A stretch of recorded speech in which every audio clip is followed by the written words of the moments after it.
Everyone says compound interest will make you rich. So where is the money? I don't know. Supposedly, even Albert Einstein called it the eighth wonder of the world. But if compound interest has this truly amazing, incredible power, why aren't we all swimming in riches? We've had it all before. Just invest a little money consistently and watch your wealth snowball effortlessly.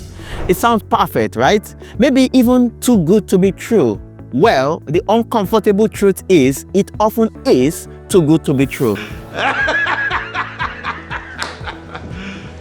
You serious? In this video, we'll unravel the surprising reasons why the power of compounding interest doesn't quite live up to its legendary reputation for most people. So stick around, because understanding this might just save you years of frustration and maybe set you on a clearer and smarter path to financial freedom.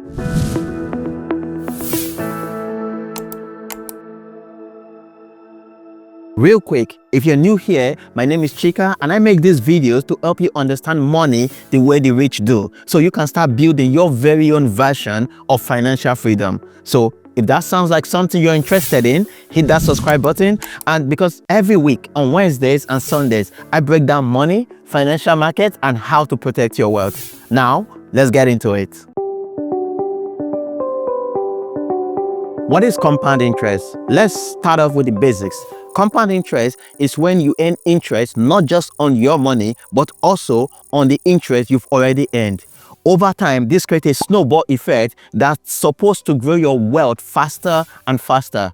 The math checks out. For example, let's say you invest about $100 a month into an account that earns 7% interest annually. After 30 years, you won't just have the $36,000 that you put in, you have $113,000 thanks to compound interest. Well, in theory, if you invest consistently, avoid touching your money, and wait long enough, your small contributions could turn out to be a fortune. That's the dream, right? But here's the problem. The real world isn't a math textbook, right?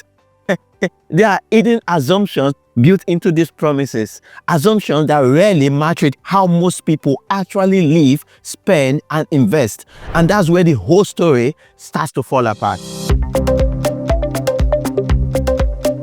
On paper, compound interest seems like a cheat code to wealth. Just keep putting in money, don't touch it, and wait. But let's be honest, real life isn't that simple, is it? This theory assumes a steady return year after year, and if the market never has a bad day, it assumes no emergencies, no lost jobs, no recessions. It assumes you can invest consistently without ever needing to pull money out. It also assumes access to decent returns. Many people are stuck with low interest savings account and underperforming investment. Not everyone has the tool, knowledge, or access to get that 7 to 10% interest that these financial gurus keep talking about.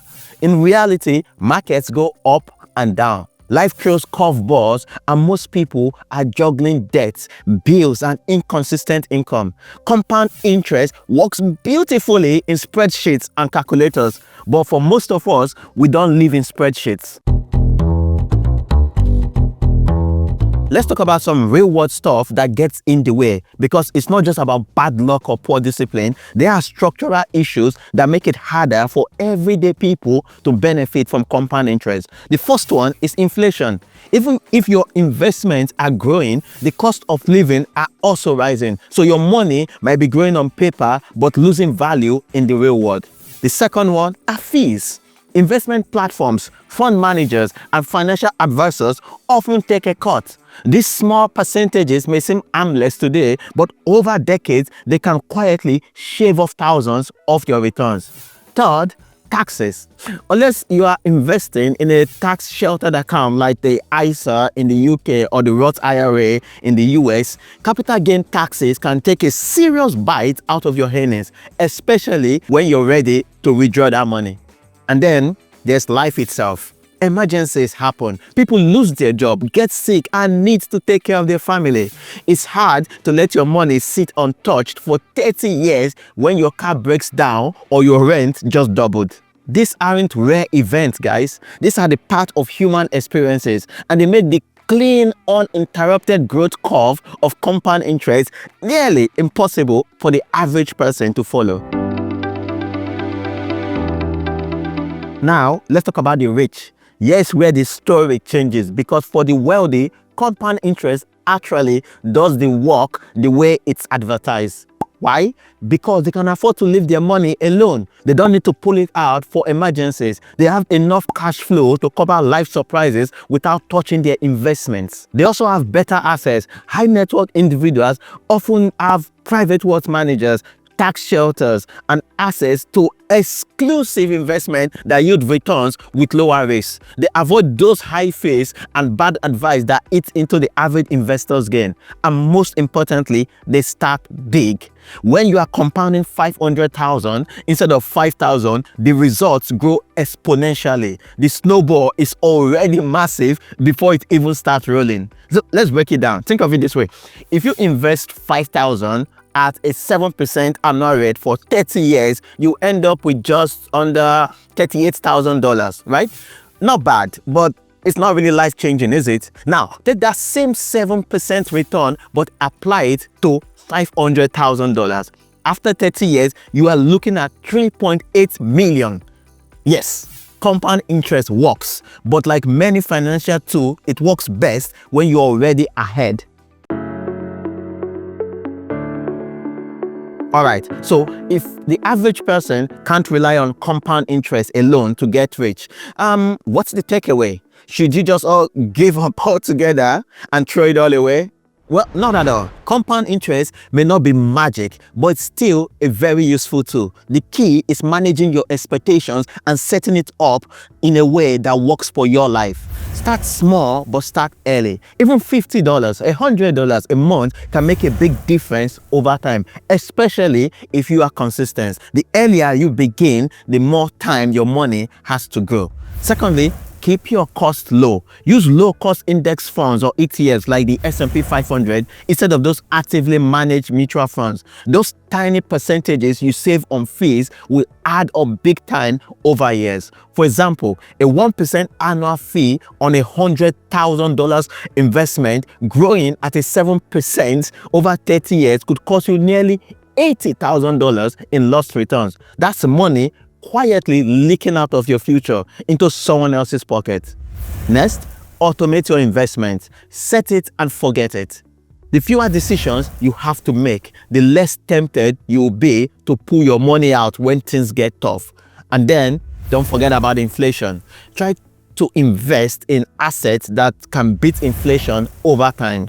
Assets like some selected stocks, Bitcoin, real estate, or some inflation-protected securities. And lastly, build a safety net. This is very important because if you have emergency funds in place, you are less likely to touch your long-term investment when life gets messy. And trust me, it will get messy. Compound interest isn't the full solution. It's just one part of the puzzle. But when used wisely, it can still be a very powerful tool on your path to financial freedom. So, is compound interest a scam?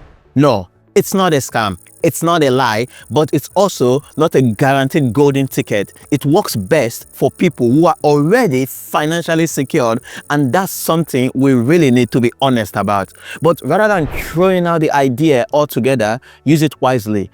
Understand its limitations, but most importantly, build a financial plan that fits your real life, not just an investment calculator. So, if this video gave you a new perspective on compound interest, let me know in the comments. What has been your experience with compound interest so far? Has it helped you, or have you found it overhyped? And don't forget to like the video and hit the subscribe button on your way out. Also, turn on the notification bell because every Wednesdays and Sundays, I break down money, financial market, and how to protect your wealth so you can stay ahead no matter what the economy throws your way.